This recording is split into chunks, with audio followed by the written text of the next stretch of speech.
Kalau kamu ingin masuk menjadi profesi sistem analis, maka inilah learning path yang harus kamu pelajari.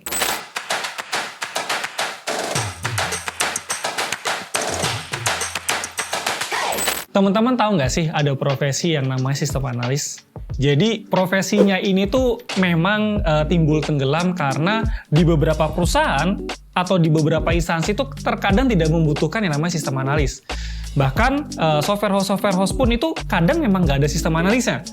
Karena sistem analisnya itu kadang dilekatkan langsung ke PM-nya atau diberikan langsung ke programmernya. Nah, kalau kamu ingin masuk menjadi profesi sistem analis, maka inilah learning path yang harus kamu pelajari. Namun, sebelum lebih lanjut, jika kamu merasa channel ini sangat bermanfaat, silakan like ataupun share video ini. Dan jika kamu merasa channel ini sangat bermanfaat, silakan subscribe. Karena dengan subscribe, kamu akan mendapatkan informasi-informasi terbaru tentang channel ini. Nah, sekarang kita akan membahas tentang learning path sistem analis. Jadi, learning path sistem analis itu yang harus teman-teman pelajari itu adalah yang pertama, menjadi pendengar yang baik. Wow, sederhana tapi itu lumayan rumit ya, pendengar yang baik. Jadi, kalian itu ketika ketemu klien atau misalkan jadi tangan kanannya PM, ya mau nggak mau teman-teman itu harus menjadi pendengar yang baik. Jangan banyak membatah dulu, jangan banyak berspekulasi dulu, jangan banyak asumsi yang aneh-aneh dulu. Jadilah pendengar yang baik dan mencatat yang baik. Setiap melakukan pertemuan, silahkan mencatat yang baik. Ya, mencatat secara detail tanggal, terus di ketemuannya oleh siapa saja, apa saja yang disepakati, dan lain-lain. Jadilah pendengar yang baik. Lalu, setelah teman-teman mendengarkan yang baik, teman-teman mencatat yang baik, teman-teman bisa belajar melakukan analisa. Sebenarnya sih, analisanya itu apa sih yang dibutuhin? Ada nggak sih solusi-solusi yang bisa diberikan? Kira-kira teknologinya mampu menjawab itu apa enggak? Karena gini, kadang kita itu ketemu klien yang tidak bisa memikirkan sampai di level teknologi. Entah karena keterbatasan budget juga bisa, atau karena teknologinya memang belum sampai gitu. Nah, teman-teman coba melakukan analisa itu, ya. Tolong analisa dan paham tentang teknologinya juga. Nah, setelah dianalisa, teman-teman sudah yakin, teman-teman masuk ke belajar yang tahapan selanjutnya, itu adalah breakdown kebutuhannya. Oke ya. Teman-teman breakdown kebutuhannya di sini, teman-teman coba lihat dulu kira-kira aplikasi yang akan dikembangkan itu aktor yang terlibat siapa aja sih? Aktor itu gini, aktor yang menggunakan aplikasi itu siapa aja? Dan aktor yang di luar menggunakan aplikasi itu siapa aja? Nah, kalau misalkan aktor yang di luar menggunakan aplikasi itu bisa aja kalau misalkan aplikasinya itu yang berhubungan tentang customer datang ke kita mencatat. Nah, itu berarti kan ada customer yang datang, baru kita mencatat kan. Nah, itu adalah aktor yang di luar itu adalah tadi customer yang datang.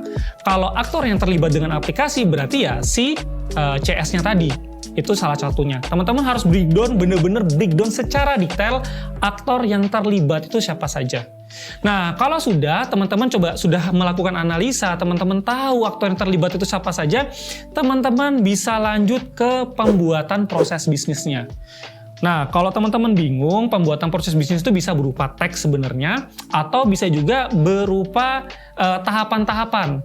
Nah, teman-teman breakdown aja secara general aja dulu. Kalau sudah, coba dikembalikan ke kliennya. Jadi ingat ya, jadi setiap teman-teman melakukan sesuatu, ada checkpoint tertentu yang teman-teman harus kembalikan ke kliennya. Atau kalau misalkan teman-teman memang lagi belajar ya, karena ini learning path untuk belajar, teman-teman bisa ambil studi kasus ke orang tertentu atau ke temen, lu pengen bikin startup apa gitu, ya sudah, gue mau dong jadi sistem analisnya. Nah, teman-teman bisa menggunakan tahapan ini, dan ketika teman-teman sudah sampai ke proses bisnis, coba dikembalikan ke dia. Bener nggak? Sesuai dengan yang dia pikirkan nggak? Nah, ketika itu udah oke, revisiannya paling minor-minor saja, bukan yang major ya, kecuali kalau major berarti masih banyak yang salah. Nah, teman-teman bisa masuk ke tahapan selanjutnya, yaitu ke tahapan pembuatan diagram. Nah, pembuatan diagram di sini, yang pertama yang teman-teman harus buat, teman-teman buat arsitektur aplikasinya. arsitektur aplikasinya nanti bisa apakah dia monolith atau microservice, lalu dia tuh terhubung dengan server mana saja, apakah dia hanya locally server, satu server, atau dia terintegrasi dengan server lainnya, misalkan payment gateway, atau SMS gateway, atau server-server lainnya untuk penyimpanan storage, file, dan lain-lain. Itu harus teman-teman bikin arsitektur aplikasinya.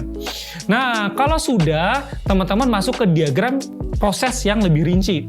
Saya pribadi biasanya paling sering menggunakan diagram activity atau diagram swimlane. Soalnya paling simpel ya, dan itu mudah dipahami. Di mana diagramnya itu langsung berelasi antar aktor ataupun dengan sistem. Ya, teman-teman bisa cari diagram activity atau diagram swimlane. Nah, biasanya di diagram swimlane itu kan dia lebih ke general. Kalau saya butuh mendetailkan pada posisi proses tertentu, saya menggunakan diagram flowchart, biar dia lebih detail.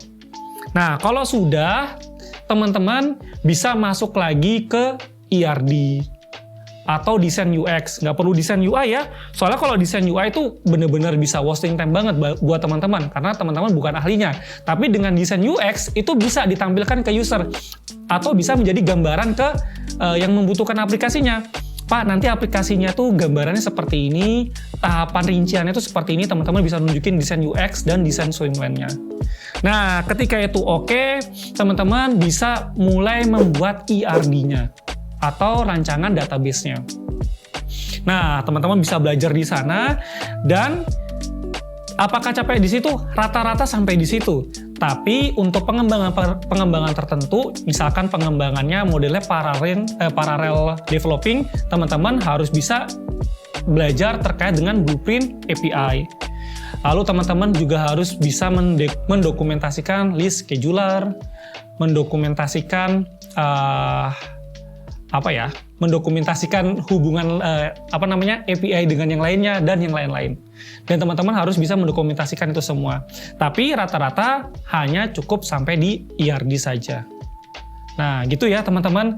Jadi itu adalah tahapan-tahapan untuk menjadi seorang sistem analis, dan saya sarankan ketika teman-teman baru belajar atau membangun portofolio, teman-teman cobalah dari orang-orang sekitar. Mereka punya problem apa? Coba tanyakan kira-kira itu bisa dikembangkan ke aplikasi nggak? Atau teman-teman bisa berpikir itu bisa dikembangkan ke sebuah aplikasi nggak? Kalau bisa, teman-teman coba menyodorkan diri menjadi sistem analisnya secara free, gratis saja nggak apa-apa. Toh teman-teman juga belajar dan teman-teman ingin bangun portofolio kan? Karena ketika teman-teman melakukan analisis sistem seperti ini, misalkan teman-teman sambil kerja atau sambil kuliah, itu nggak lama kok. Paling 1 minggu sampai 2 minggu, yang paling lama sebulan lah.